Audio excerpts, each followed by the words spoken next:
that it's gotten to. That's it for now. More in an hour. News Talk Weather. Thanks to the AA. Need to renew your AA car insurance? Go to the aa.ie/myAA. Mostly dry tonight with just some light rain in parts of the west and north. Lowest temperatures of 2 to 6 degrees. And now you're up to date on News Talk. Off the ball. This is News Talk. Hello there, you're very welcome along to the show this evening. We've got a very special Wednesday night rugby for you in store after 8 o'clock. We are reuniting Ronan O'Gara and Peter Stringer. We're going to chat to the two lads about their relationship on and off the pitch. That is on the way from 8. In the meantime, 7:30, Dundalk manager Vinnie Perth will join us. And then really good football show for you as well. Yesterday was the anniversary of the Republic of Ireland 1, Wales 0. Not the most memorable of games, but memorable for two reasons maybe. Stephen Ireland's goal, he was then at the peak of his powers. And it was at Croke Park. First time the Republic of Ireland played at Croke Park, over 70,000 at the game.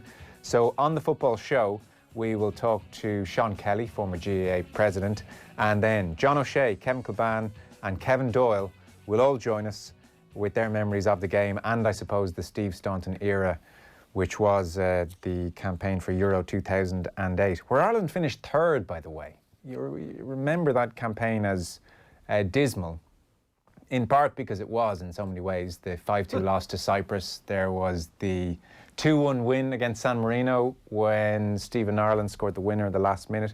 The headline in one of the back pages was Minnows 1, Muppets 2. So this was not a popular time for the Republic of Ireland, but they did finish third in a group with the Czech Republic and Germany, and they finished ahead of Slovakia, they finished ahead of Wales, a Welsh team with Giggs and Bellamy and Bale in it, John Toshak their manager.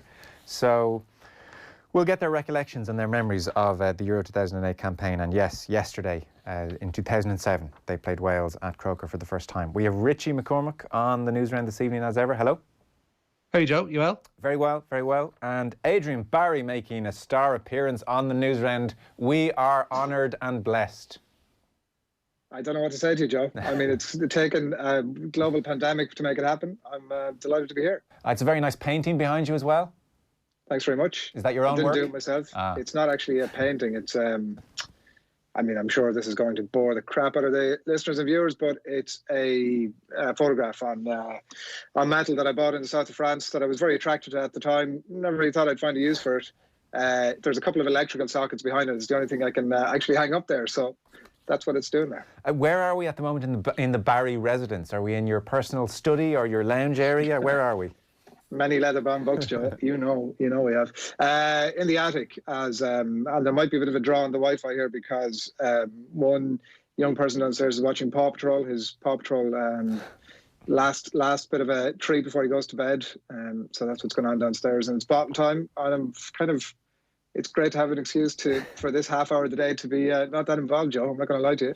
Excellent. Well, you're more than welcome. So look, we have a good show lined up. Vinnie Perth will give us the latest on how the League of Ireland are coping with the current situation. Then we are reuniting Stringer and O'Gara, one of the great partnerships.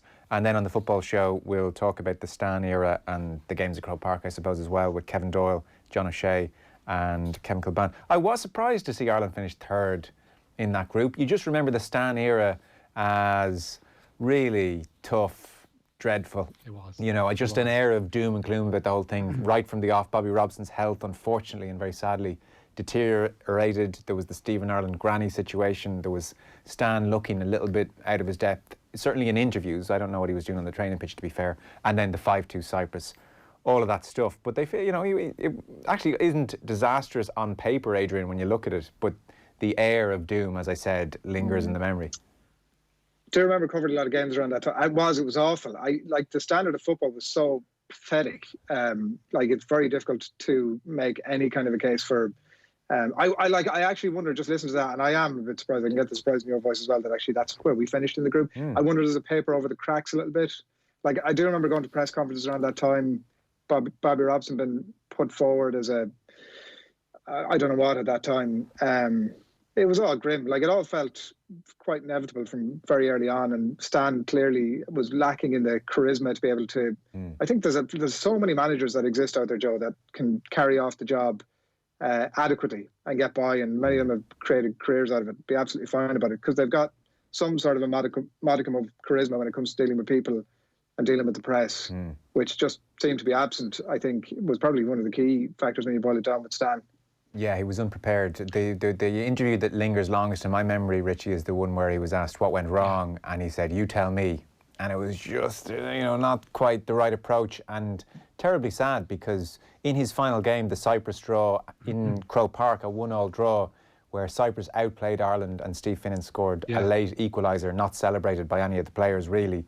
There were boos at full time. That was how the Staunton era was signed off on. There were people coming down out of the stands trying to make their way towards the pitch during certain points of that game, if I remember rightly. I remember looking over towards the canal and the Cusick stand, where there were definitely people trying to make a point and trying to make sure that Stan wasn't there by the time the next game rolled around. I can't remember if it was that game or one of the games prior, where poor Bobby Robson was wheeled into a press conference essentially to try and defend Stan, and his health wasn't there. He was in no fit state to be in that job, and he was put forward. I think it was Gavin Cooney pointed out last night. He was put forward on Liveline at the time to try and take the flack that was being thrown towards Staunton, and it was all round. It was just a really grim situation. And I've pointed out a few times before, one of the worst aspects of all this is that it completely colours the way the Irish public view Stephen Staunton.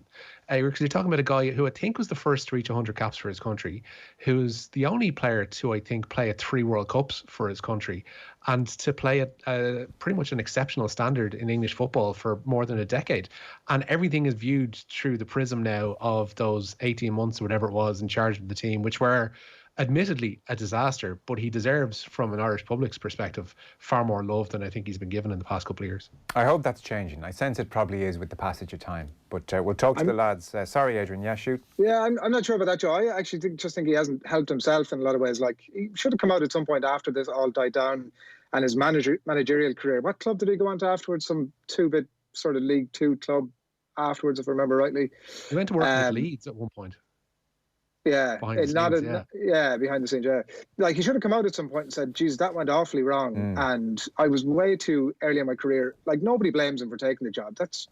He shouldn't have been offered the job in the first place. Nobody blames him for taking it. He should have come out afterwards at some point and said, "Geez, that went horribly wrong. I was way out of my depth. What was I doing there?" And shown some sort of, I don't know, modesty in the conversation. I think if and when he manages to do that, even at this remove, I think that'll probably help in the public consciousness, because people. It's the difficulty is he got such the mick taken out of him over everything he was doing. That stuff just lingers, doesn't it?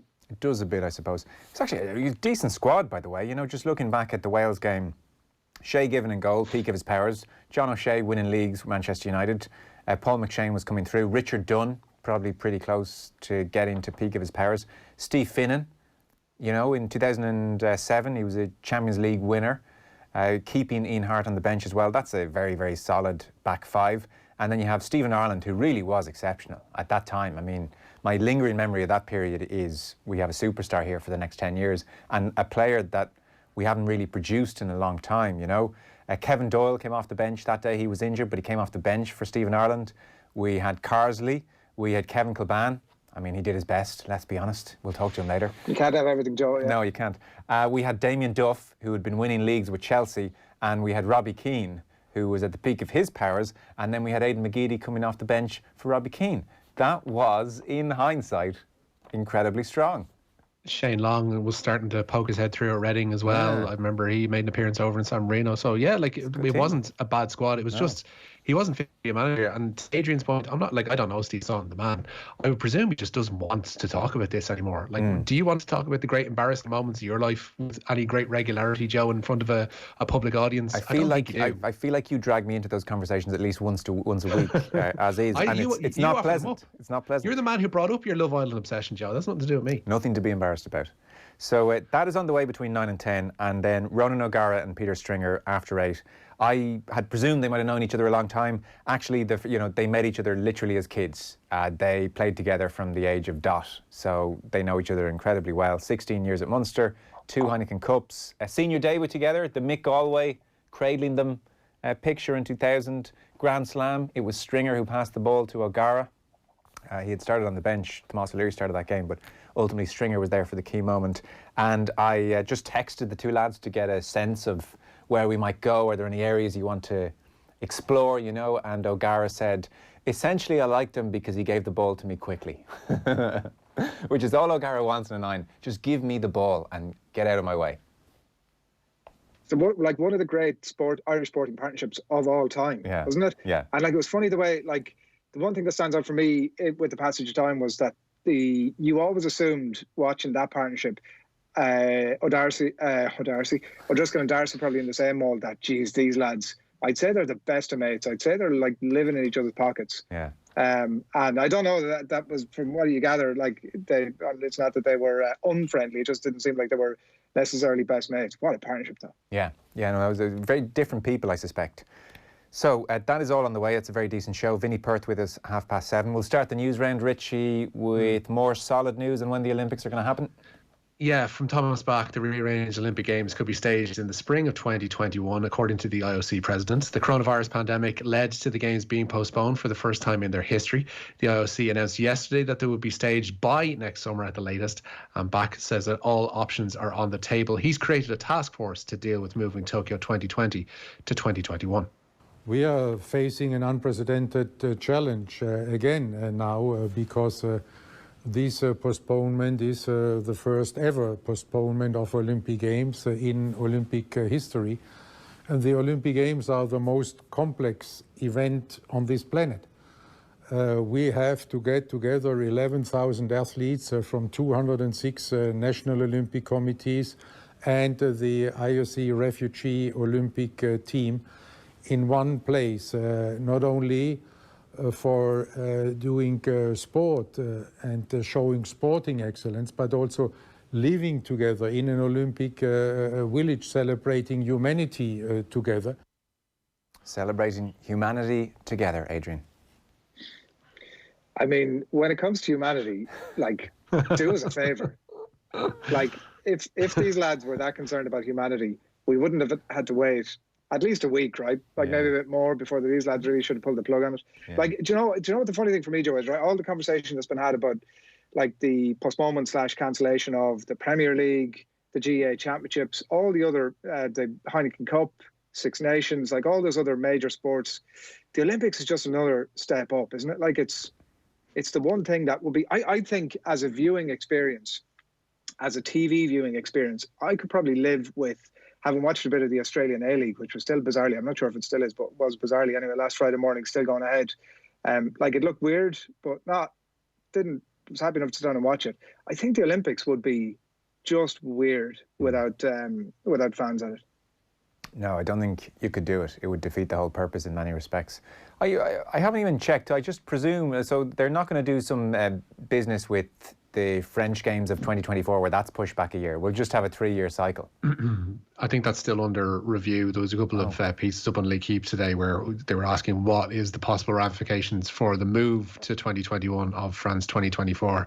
And ultimately, I think their main concern is just get these done first, and then we'll discuss what's going to happen with Paris. But I think they'll stick to the calendar as has been set forward for the last God knows how many years. Because when they postponed the Ryder Cup in 2001 after September 11th and it went to 2002, they just it's now in even years. But I presume, like, the Olympics is just too big a thing if you're the French government and you've spent all this money and all the planning has gone into it. It's not so easy to say, by the way, kick that down the line a year. Yeah, and similarly for Los Angeles, and similarly for the winter hosts of the next while, and the people who have money invested in these things as well. There was a note up today about how much this is going to cost NBC. God love them, but they've ploughed $7.5 billion to cover the games up until 2032. So it's a massive loss for them and TV rights holders around the world. The NBC thing is insane. Ryle Nugent, Adrian, was on the paper review. Did you hear it? I did. Oh, well, then you know the answer. Okay. Ah, shit. I'll tell you about language. 4,000. So he was saying NBC obviously spent about $4 billion per Olympic Games. RTE at, I think, Beijing was his last Olympics in charge at RTE, brought 400 staff, I think. Or was it, sorry. RTE got 40, wasn't it? 40, RTE 40, yeah. Was it BBC 400 or 4,000? 400, yeah. Okay. 400, yeah. And NBC 4,000. Yeah. Turns out I didn't even know enough to ask the question, but I'm glad you were able to pick that up. Yeah, 4,000 staff. NBC brings to an Olympic Games. Yes. Incredible. Their own Starbucks, I remember making the point. Go on, Adrian. No, I was going to say, like, like in terms of cycle, it would make no sense to not do a 3-year cycle. Like, you don't actually need 4 years to prepare for an Olympics. Yeah. No. Yeah, I would tend to agree. I mean, it just occurred to me there. I presume they aren't moving France 2024. So horse racing. Yeah, before we get to that, actually, a note from the GA in the last hour, they've instructed all clubs to close their facilities immediately. It follows the government guidelines issued yesterday regarding the pandemic. All pitches, walkways and gathering areas around clubs are to be closed up to the new date of April 19th. They've also asked to refrain from undertaking new capital projects while support funding for that type of work is suspended. As you mentioned, Horse Racing Ireland are making their facilities available to the HSE during the COVID-19 pandemic. Racing had been continuing behind closed doors up until yesterday. The HSE began preparations yesterday as well to use Molloy Racecourse as a test centre, and the HRI say they'll identify other personnel and infrastructure that may be useful. The shutting down of all racing here has forced the Racing Post to cease publication for the time being. The racing paper has been in circulation since 1986, and editor Tom Kerr says the paper will return when racing returns, but in the meantime they'll maintain an online presence. Okay. Tommy Fleetwood's been talking. Yeah, he's called for this year's Ryder Cup to be postponed. The contest involving Europe and the USA is scheduled to take place at Whistling Straits in September. European captain Padraig Harrington told Off the Ball last week that plans remain in place for the tournaments to go ahead as planned. But the world number 10 Fleetwood Field's qualification has already been disrupted unfairly due to the postponement of the first 2 majors of the year. Yeah. It's just going to be inevitable, you suspect. I mean, being a Ryder Cup captain for 2 years is a long old stint. I mean, 3 years of being a Ryder Cup captain is too much for any person. What did he say? Did he say that golf had been interrupted unfairly? Did I hear that wrong? The qualification process had been interrupted unfairly. So essentially, it would be skewed by the fact that you don't have 2 majors to use as your qualification posts. The alternative is they could just say you both pick your 12 players. Yeah, that's the ideal way of doing it. In which case, we can have Graham McDowell, Peter Lorre, Damien McGrain, Rory McIlroy, Padraig Harrington playing captain. Go all out. I could not. They could. Go on, Joe. Say it. All right. Just put me in there. Last man out when the job's already done. I guess that's the only way they could do it. But certainly, otherwise, the disqualification period is too messy. Though Harrington was saying last week on the show he would be up for doing it behind closed doors. As in, if the choice was, well, you can do it now behind closed doors in September. Or, the public health officials say to him, come April, May, June of 2021, you can do the Ryder Cup as usual, full shebang, in front of everybody there in the usual Ryder Cup. He said he'd go with September as planned, but behind closed doors because, well, people are desperate for something and why not, in 2 minds, I got to say. The Ryder Cup without all the fanfare and all the pageantry and all the crowd, more so than pretty much any other golf tournament, is definitely missing something pretty integral. Yeah, I agree with Harrington. I have to say, I think that, like, if it's an option, not doing it, or just, like, everybody accepts it's a far better thing, as all sport is, with an arena packed full of manic fans. No question about it. But, like, at the same time, it's really only for me a question of whether, like, in September, will it be safe at that time for whatever number of 100 or maybe 1,000 people it'll take to put this thing on without fans? Like, is that safe? And if it is, go for it. Like, Jesus, we could all be in. We could be. The Ryder Cup would suddenly be for a niche sport, Joe. Will suddenly be front and centre for people. Well, indeed.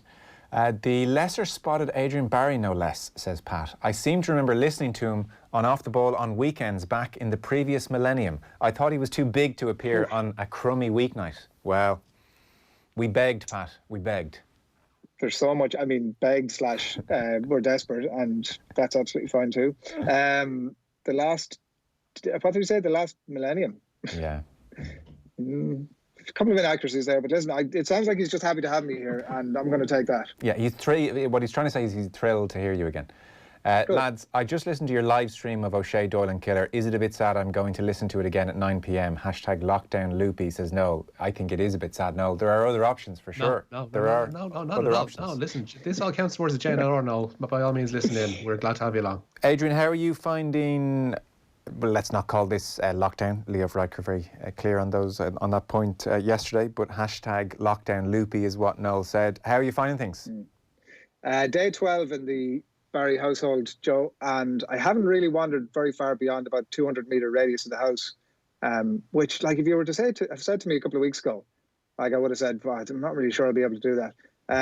So it's been fine. It turns out it's quite difficult. Both myself and my wife work and have 2 small kids, and it turns out it's very difficult to work and entertain 2 small kids at the same time. So not really, like, there isn't a spare minute in the day. I'm not really finding I thought initially I'd sort of thrown in a request into the WhatsApp group of Football Manager. I thought, all the spare time, what am I going to do with myself? No, it turns out, like, there isn't. I've been trying to go out and do a bit of gardening, Joe. That has been my main departure over the last couple of weeks, mainly because it's actually a good thing to be doing. It turns out, I don't know if that's just where I'm at in my life, but it mainly entertains the hell out of the kids. They just go about sort of playing with the muck and helping out with the digging, and it's been a great distraction. Oh, well, that sounds like quite a nice, positive thing to do.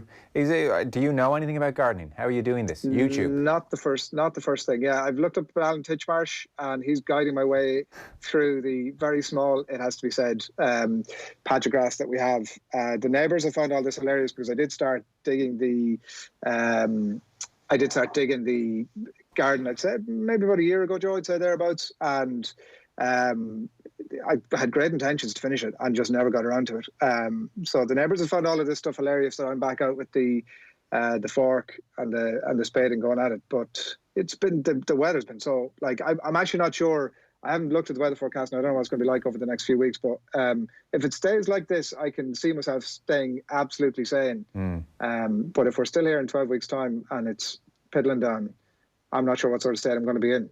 Yes, no, it's true. It's quite incongruous at the moment to see everything in bloom and the sunshine and the world seemingly very healthy. You know, it's like everything's coming out and the sun is out, and obviously what's going on is not so good. I can't decide if I wanted to lash rain all day so that, you know, snuggling up on the couch and watching movies doesn't feel like the wrong thing to do. Because I found today, even working around the house, but looking out at the blue skies, it was like back to studying for your leaving cert in May, and it just felt all wrong to me. I wouldn't be averse to a bit of rain.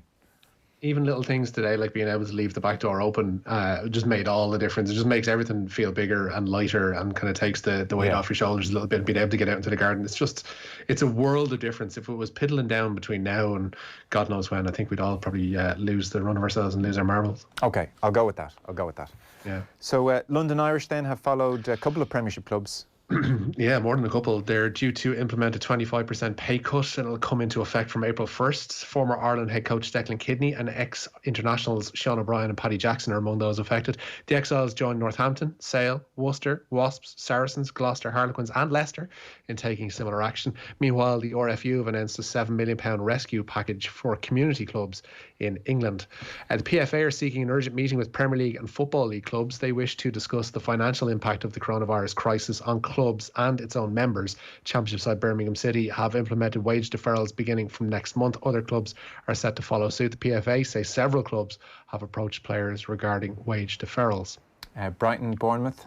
Yeah, Brighton have ring-fenced anyway a minimum of 1,000 match tickets for medical staff on the front line in the fight against COVID-19. The Premier League clubs reserving the tickets either for one specific match or spread across a number of games when football actually resumes. They begin a club-to-club relay with the gesture. They nominated Bournemouth, who have also committed 1,000 tickets to medical staff. Sticking with nice gestures, Roger Federer and his wife have donated £1 million Swiss francs for the most vulnerable families in Switzerland. The 20-time Grand Slam champions country has imposed a ban on all private and public events and has closed all non-essential businesses until at least the 19th of April because of the coronavirus. And in the last hour as well, the All England Club have announced they'll hold an emergency main board meeting next week to discuss the fate of this summer's Wimbledon Tennis Championships.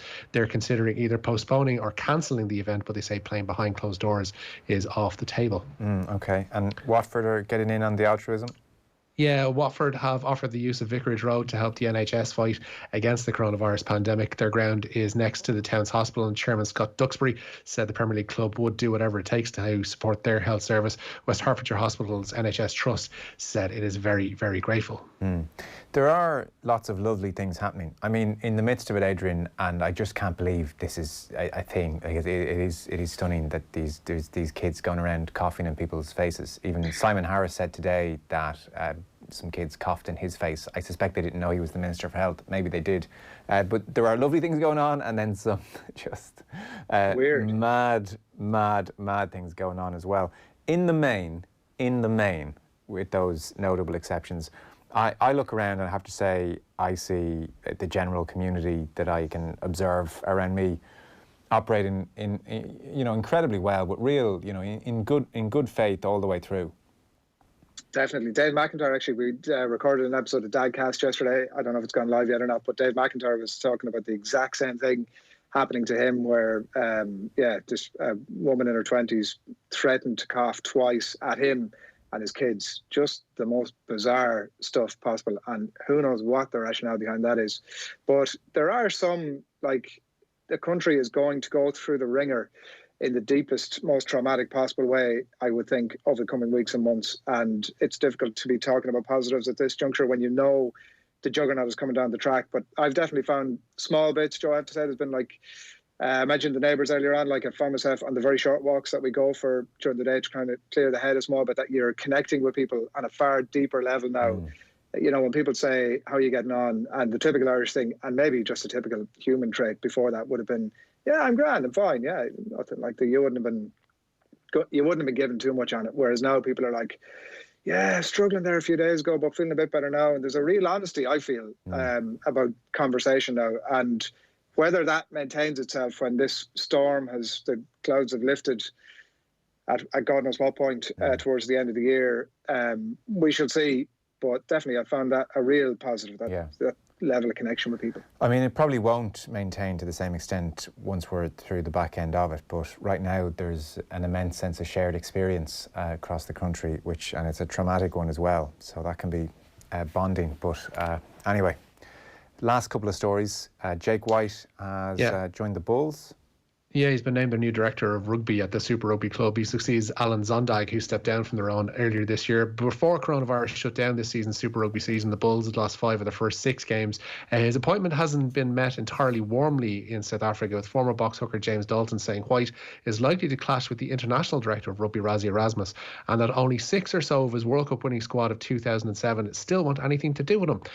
Meanwhile, Sheffield United defender Chris Basham says being in lockdown isn't stopping their fitness training. There's no Premier League football until at least April 30th, but Basham says the whole Blade squad are still doing vital work despite not being with their teammates and their coaches, and they haven't lost sight of their European qualification ambitions. Obviously getting the 10 games done this season coming to a close, but there's so much exciting football still to be played. We're trying to fight for a European spot where we want to go on the best journey we can with Sheffield United, and just having that feeling of walking back out in front of fans and playing football in the Premier League again, something that I'm really looking forward to. Just obviously, we need to help out as much as we can with the NHS. We need to stay indoors, and when the football season and we can start entertaining them again, that'll be our chance to entertain. But at the minute, let's just all be together as one and stay inside, and let's help the NHS and everybody that needs help.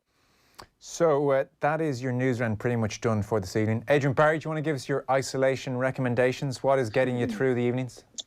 Thought you might ask me that, Joe. The gardening obviously is the thing that has me all tuckered out of an evening, Joe. So that's the first thing. You'll love this one. Here we go.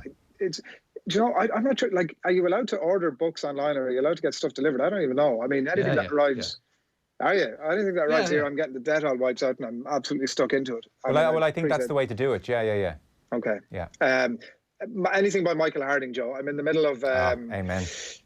Chest pains at the minute, which, fittingly enough for the times that are in it, was in relation to his own brush with mortality last year. Just, it's incredible stuff. Like, I find that you can read a page and then stare at the wall for about a half an hour afterwards, just letting it all sink in. A wonderful writer. Even if you don't want to go and buy his books, there's plenty of his writing online as well, so you can go and check it out.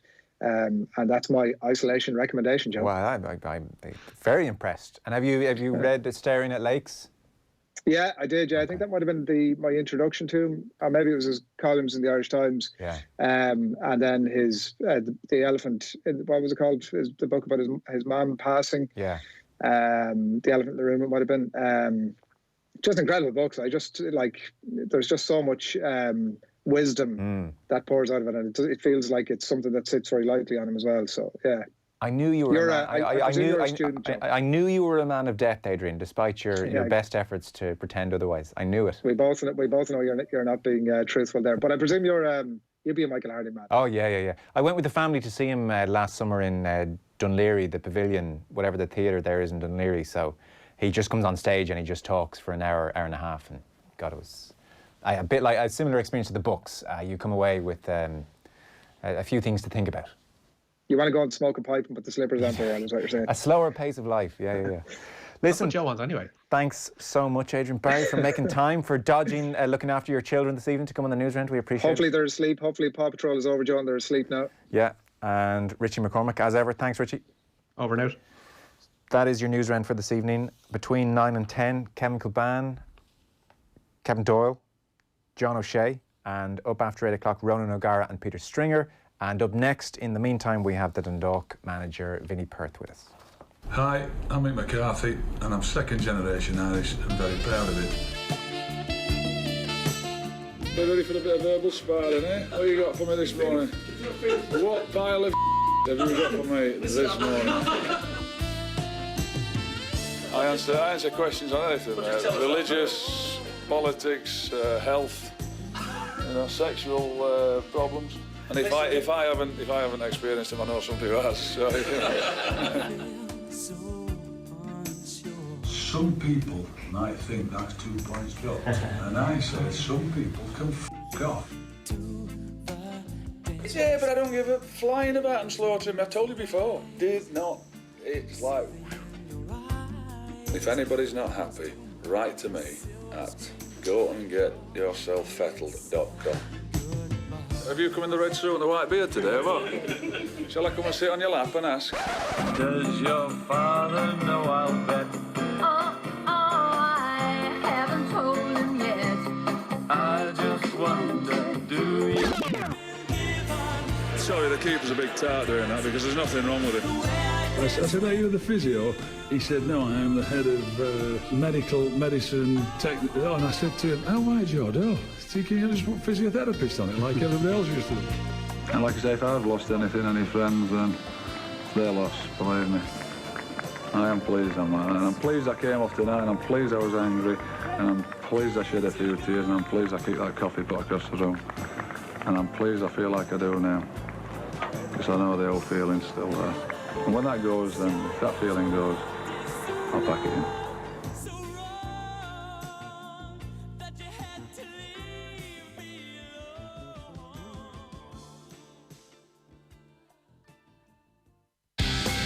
Off the Ball on Newstalk. Relax this evening and visit itsforwomen.ie. Great value car insurance for those on the go. Get the cover you need day or night at itsforwomen.ie. It's time to own it. Need next day delivery on industrial tools and safety supplies? Then you need Caulfield Industrial, one of Ireland's largest suppliers. Our nationwide distribution service offers next day delivery on over 50,000 stock items from caulfieldindustrial.com. We supply quality tools, safety gear and equipment from all the top brands like DeWalt, Snickers, Bosch, Stanley, Baco and more. So whether you're a professional tradesman or a DIY enthusiast, shop online at caulfieldindustrial.com. Hello, you're through to the Women's Aid Helpline. Thanks to your continued support and our staff and volunteers, the Women's Aid National Free Phone Helpline continues to provide free and confidential support 24 hours a day, 7 days a week. Call 1-800 341 900 or online chat at womensaid.ie. Women's Aid. Listening, believing, supporting. In these uncertain times, we discover the best in each other and in our communities. Your local community pharmacy is working hard in difficult circumstances to supply the medicines you need and the advice you trust. We are asking people to be understanding of small delays and, if possible, phone ahead to make arrangements for collecting your prescription. Your local community pharmacy, always here for you. Brought to you by the Irish Pharmacy Union. Off the ball. This is News Talk. Now you're very welcome back. We're joined on the line by Dundalk manager Vinny Perth. Evening, Vinny. How are you doing? How's it going, Joe? How are you? Very well. Where in the world are you? Just at home, up in sunny City West, keeping myself nice and safe and everyone around. So that's where we're at the moment.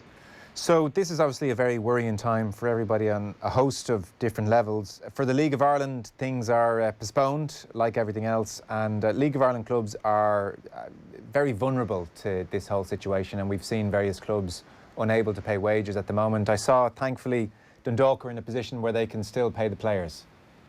Yeah, I suppose, without stating the obvious, obviously the bigger community and the wider community is more important than football at this stage. So absolutely concerned about everybody and everything else around the world. But yeah, I suppose it was a strange one when you got confirmation that, everything was sound in Dundalk, and you see other clubs having to announce the opposite as such in terms of not being able to pay players. So it left you with a strange feeling, because I didn't want to be the one saying, "Oh, we're all right, Jack." And there's people in our community who in Dundalk who have lost their jobs. I was in around Dundalk today, and people around there have lost jobs, and big companies have shut down and put people on temporary leave. So it almost feels like you should say nothing, but at the same time, it's important that clubs send out a message as well, and they let people know that there is positive news as such around League of Ireland. So it was important we got that message out there, but at the same time, I was very wary. I know I spoke to Neil Fenn, Cork's manager, just to wish him well and hope everything goes well for them people. So it was a strange feeling, actually. It wasn't one where you punch the air and say, "Yeah, we're all right and we've got our money and to hell with everyone else." It's far from that. So yeah, but there's no doubt it's good news for the league to see not just ourselves, other clubs have been able to withstand the next couple of months, 12 weeks, or whatever it may be. Was Dundalk very quiet this afternoon? It was, yeah. It was very eerie, and like in around the ground. Normally our ground would be sort of, I wouldn't say open to the public, but very often we'd be training and people would come in and have a look, and bar sort of the -1 training session, we'd never have a real problem with that. You'd often see people, particularly in the grass area we use, it's near a public sort of walkway. People would often stop and chat to players if they were hanging around, or they'd walk into the ground at different stages and have a look, and we've never really been against that. But in the ground today, it was strange. The gates are locked after me. There's only 3 or 4 members of staff there just tidying up and putting stuff away, literally. And so it was very eerie, and it's a strange time. The drive from where I live to Dundalk at 9 o'clock takes me 45-50 minutes. Normally it takes me an hour and a half. So it just shows you the world is in or the country is close to lockdown as can be. Yeah, it's all very surreal. I didn't realise that actually about Dundalk training in normal times being effectively open to the community, which is a lovely thing.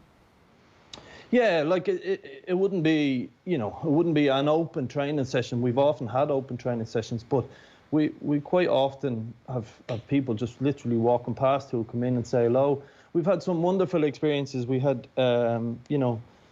people travel from different parts of the world and just turn up to get a picture outside the ground. That's what people do. With a girl from Canada over, and her father originated from Dundalk, and maybe 40 years before that, 50 years ago, he used to go to watch games. She came out for a photograph. I don't know, I won't take the credit for it. I don't know who spotted her outside, asked her what she was doing. She came into the ground and she met all the players and got her photographed, left in tears of joy. I suppose that's what football is all about. It's probably why we all miss football and sport, because there is that human element to it where it brings so many people together. So what will you be doing professionally now over the coming weeks, or what will the players be doing? Training on their own, presumably, for in the short term?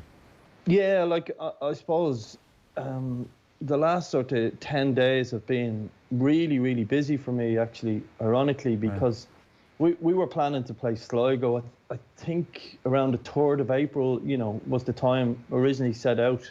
So you spend a week on, we could be back on the 3rd of April, and, you know, you've got this sort of, the virus there, you've got people telling you can't do this, can't do that, and you're like, well, that's 3 weeks away. So last week, there was a huge amount of planning going on, there was a huge amount of individual training sessions. We'd have a couple of players who would live together, so effectively, if they can live together, they could have trained together in 1s and 2s. So we were managing all that, and then, you know, you do manage somewhere in the region of 30 people. It's something you forget about. You're a coach, but actually when it comes to times like this, you end up you're a manager as such, so people come to you, they all have their own concerns with families and different things. So it was a really busy week. And then we had obviously we're training players individually again last week with April in mind, even though I probably knew it wasn't going to happen. Now we've a bit more time, and it's very difficult with athletes. Nowadays they just don't want to stop. And our players had November, December effectively off, so they don't want to stop, and you're trying to control, they don't do too much, and there's a fair bit of management involved.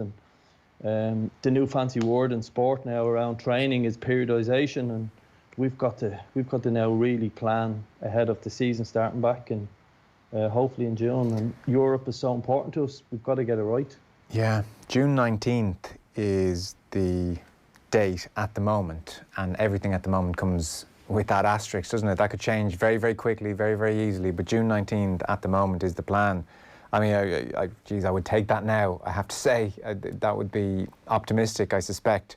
But if you can get back going June 19th, what will you do in the meantime? Will you just batten down the hatches personally? Like, there's not much you can do, really.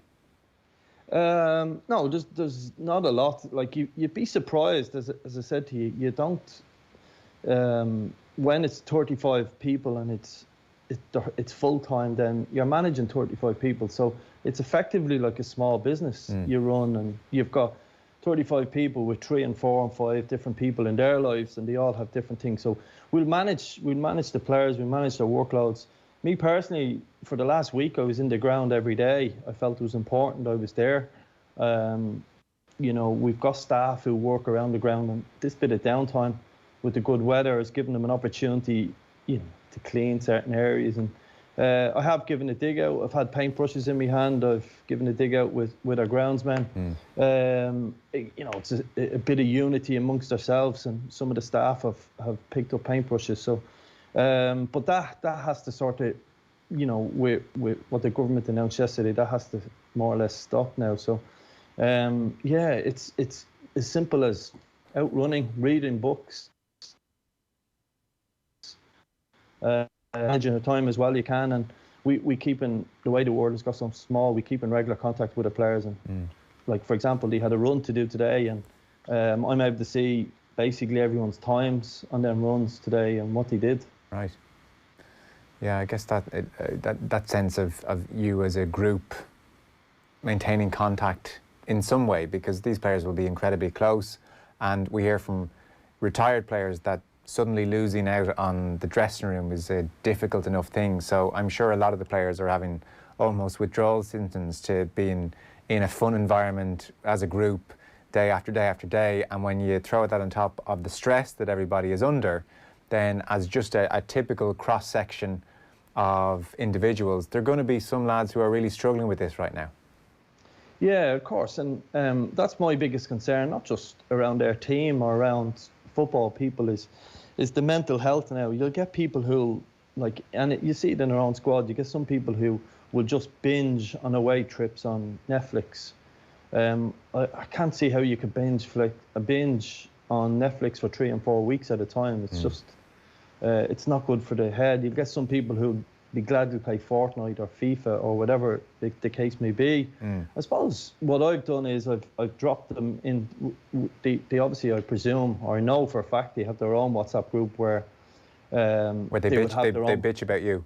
Absolutely, yeah. So which is part. I did it as a player, so once you know that, it's half of the battle. But I'll drop them certain podcasts maybe, or recommend different books to people. You can only recommend, but ultimately, it's not everyone's cup of tea to read a book or to do different things. We encourage them to get out where it's safe. And again, dressing room banter is something that most normal people, as in people outside of sport or dressing rooms like that, don't understand. But it is so important to young people. It's the one thing players will tell you when they retire, that they miss it. They miss. Even if you were the one that generally got the mickey taken out, you miss going into that dressing room. You miss that sort of that banter. You miss people hiding your boots or your shoes or your shower gel, and it keeps you young. And so ultimately, they will miss that, and it's important that they keep their focus. Athletes at this level, and you'd have so many of them on your show, they're so focused. They're focused every day. Even on holidays, they're doing certain things. And now, to be honest with you, it's very hard to keep footballers focused at the moment. Yeah, very hard. A lot of type A personalities who want to be continuously improving, and they're doing just the opposite of that right now. And itchy feet, to say the least, is a problem. I know when you were in here before, we talked about various different things, and self-learning or self-improvement is something that you're very keen on. What kind of books are you pushing to the lads, or what ones will you be reading yourself over the next couple of weeks? If you want to give a recommendation, we'll take it. Yeah, I mean, I suppose to name drop one, I go through phases where when I'm out of season or I'm not too busy, I do a lot of reading, but then when games start, I tend not to read too much or listen to too much, because you have to find your own way, I feel, and I feel that's important. You have your own style, and only a book can give you a little bit of guidance. But to name drop, Jim Gavin, I had a chat with at Christmas, and he was very good to me, but he recommended Bill Walsh, The Score Looked After Itself. So if someone like Jim Gavin recommends that to me, by the time I was home, it was already ordered and it was delivered a couple of days. But things like, there is the likes of The Legacy, about the All Blacks. I think that's important that our players understand that type of stuff. I've just finished the book Relentless, and I suppose there's a lot of teams in that I would follow, but for me, and I've got Eddie Jones to start, and don't start me on Eddie Jones, but it's, again, you're always looking to pick something out of different bits and pieces. So, but the big one for me is The Score Takes Care of Itself at the moment. It's been a fascinating read, and it's one of them that I've probably made more highlighted marks on that book than any other book, so it's been really good. What about family then, Vinny? I'm sure it's an adjustment for everybody concerned. What impact is that having? Yeah, well, I suppose I would be quite lucky in the sense of my family would be, daughter's 17, son is 11.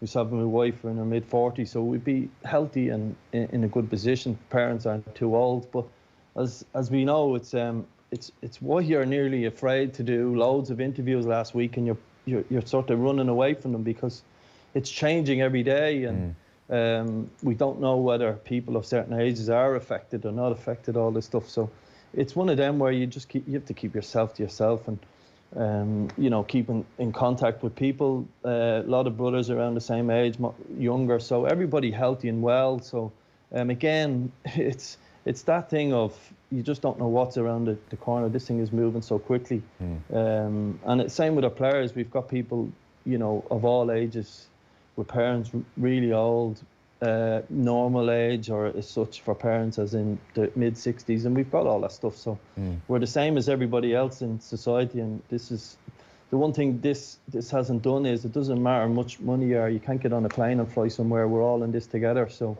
it's the same for everybody. It sure is. You mentioned there, so I mean, we're only 5 games into the season, and hopefully we do find a way to finish it down the line, albeit, and you mentioned it already, we acknowledge this is far from the most important thing, and that goes without saying as well. You said there Europe is very important. So do you mean that financially or just from, in terms of our ambition?